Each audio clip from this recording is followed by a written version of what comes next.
Greetings everyone, it's your boy, the Ant-Man here, back at you with another review. I would like to wish you all a welcome to a new block on my channel that I'm going to be calling the Ant on the MANtel.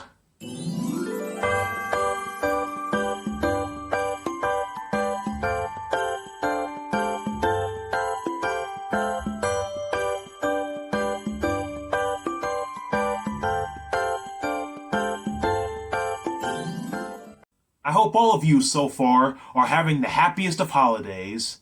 'Tis the season to foil stupid robbers with booby traps.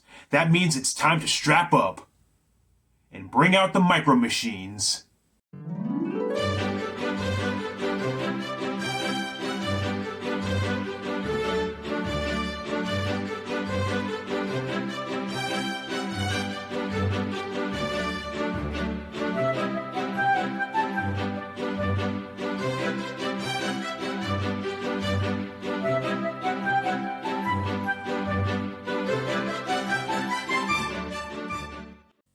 Home Alone was released on November 16, 1990, and is directed by Chris Columbus and written and produced by John Hughes.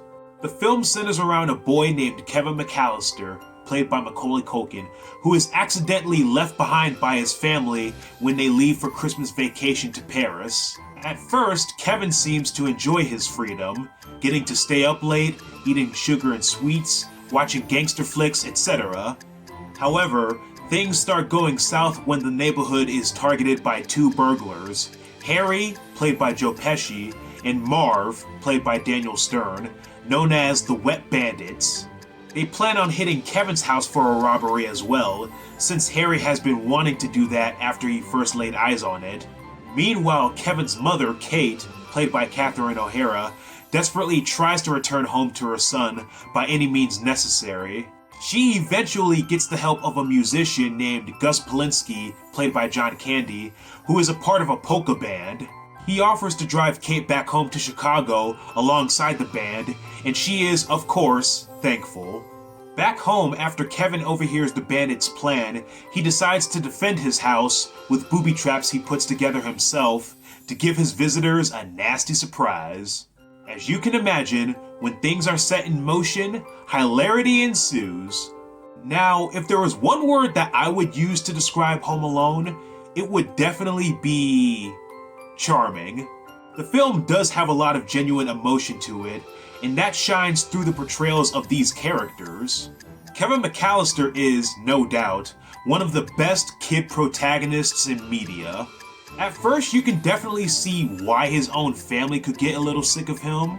He can come off as a bit of a brat. At the same time, as you see over the course of the movie, he does have redeeming qualities to his character that makes him likable. For a child his age, he has a good amount of emotional intelligence, especially when it comes to giving solutions to family issues, which is something I'll definitely talk more about later. I love that at first, Kevin was more focused on living his best life after supposedly wishing his family to disappear. But after a while, you can tell he feels regret and actually misses his family. Macaulay Culkin does a great job in bringing this character to life with his snarky but also genuine sense of personality. It's no wonder why this movie raised him more and more into stardom. Some of the other McAllister relatives, like Kevin's older brother Buzz, are also a treat to watch. Right off the bat when we see him, he's a complete jerk to his little brother. Again, even he has some redeeming qualities. He has some of the funniest quips in the movie, and they are so well written to the point where I honestly cannot hate him. Kevin's little cousin, Fuller, who by the way is played by Macaulay Culkin's actual brother, Kieran Culkin, has a little running joke regarding how much he wets the bed if he drinks too much soda. Kevin is very much aware of this, which is the reason why he never wants to sleep in the same bed as him. Oh, the struggle. I can't even imagine. Even the main villains, the Wet Bandits, are also very funny. Joe Pesci and Daniel Stern have really good chemistry, and their banter takes center stage for every single scene they're in. The best way I can describe their relationship is that Harry is the dumb to Marv's dumber. This is because when you really get down to it, they're both idiots. Harry is just lucky enough to have at least a little bit of common sense, compared to Marv anyway, which is probably why he's the head schemer of the duo. By far, one of the most iconic moments comes from the gangster film that Kevin watches, which is called The Angels with Filthy Souls, which to my surprise is not a real film. Which honestly kind of disappoints me because I do wish that it was. The part where Kevin uses the VCR remote to trigger the dialogue and the Tommy gun shooting to scare away the pizza guy is comedy gold. Before I pump your guts full of lead. 1, 2, 10.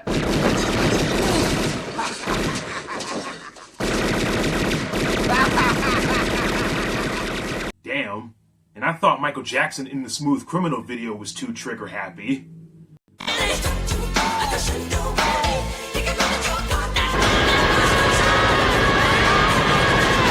Something else I want to touch on about this movie is that I believe the sentimental elements hold about as much weight as the comedic elements.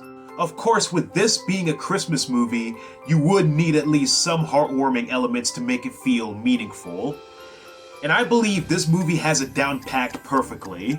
For example, there's a subplot regarding a neighbor on Kevin's home block known as Old Man Marley.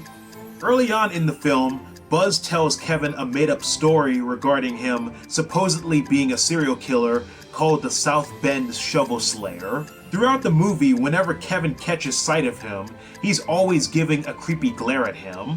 We are meant to see him as a scary figure who is no good at first, but later on, when Kevin bumps into him at the church, we find out that he is actually a sweet but lonely man. Marley then sparks up conversation with Kevin and reveals that he's not exactly on good terms with his son. One time before the McAllisters moved into the neighborhood, he and his son had a big argument, which resulted in the two of them not talking to each other for a while. Marley wants to check in with his son, but he is afraid that he might be ignored.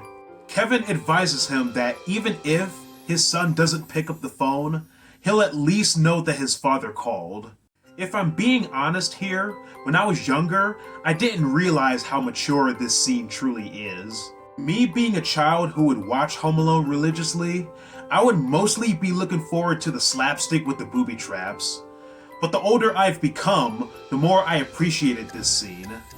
I'm sure a lot of people watching this movie could relate to either Kevin or Marley's conflict. A lot of us probably had a big argument with a close relative during the holidays once. But despite those problems, we have to at least try to make peace and be a family. Remember earlier when I mentioned that Kevin had a lot of emotional intelligence even for his age? This scene right here showcases that exact trait of his perfectly. I'm also a big fan of the other subplot, featuring Kevin's mother traveling back home with the polka band. There is just so much warmth and love to be had here. And a good part of that is all thanks to John Candy's performance as Gus Polinski, aka the clarinet player of the band. I mean really, it's impossible to not smile at any of this. I also feel like this particular subplot serves as a good reminder for us to oftentimes help those in need, especially during the holidays. As great as the comedy is in this movie, the heart and emotion of it is also really important. I should also take this time to bring up the amazing score composed by the legend himself, John Williams. No joke, Home Alone has, in my opinion, one of the best movie soundtracks in history. If there were two pieces of music off the soundtrack that I would say are my most favorites, I would say the song Somewhere in My Memory and the Setting the Traps theme. Oh, especially the Setting the Traps theme. Like for real. Every single time I rewatch this movie, whenever it gets to the part of Kevin setting up the booby traps, my blood is pumping thanks to the music.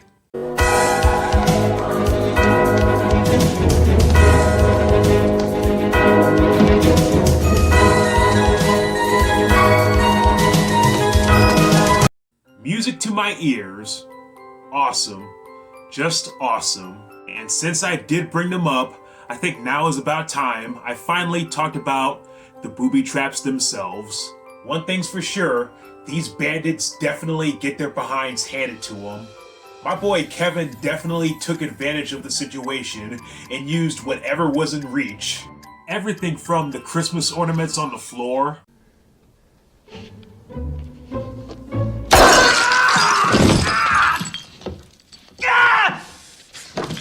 I'm gonna kill that kid!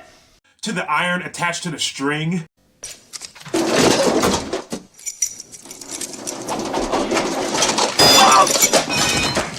To the freaking blowtorch to the head, and so on and so forth. Now, as a fan of slapstick comedy myself, I can definitely say that this part of the movie does not disappoint whatsoever. It's well paced, well structured, and the reactions from the wet bandits themselves are just hilarious. Especially when Marv does his iconic scream when Kevin places Buzz's tarantula on his face.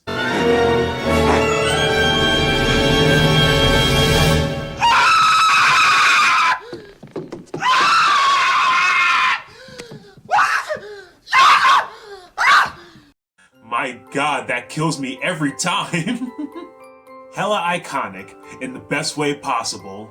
And you know what? I think that phrase sums up the entirety of Home Alone very well. It's well crafted, fun and memorable, and it definitely shows a nice even balance between being genuine and heartwarming while also having good comedy and good slapstick. The performances are great, the soundtrack is amazing. It's just a wonderful film. It's a wonderful film to watch around the holidays. Now, if you are one of the few people who have still somehow not seen this movie by now, I gotta ask, what are you doing? If you have an open space for an hour and 43 minutes, please watch this movie. Trust me, it'll do you good. I give Home Alone a 10 out of 10.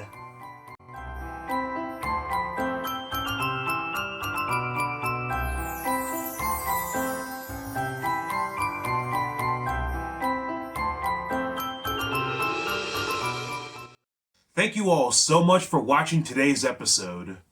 Next time, we're going to be having a little adventure regarding the magic that came from an old silk hat. And who knows, maybe if we place that old silk hat on the head of a snowman, he might begin to dance around. But until then, here's your boy the Ant-Man signing off. Deuces!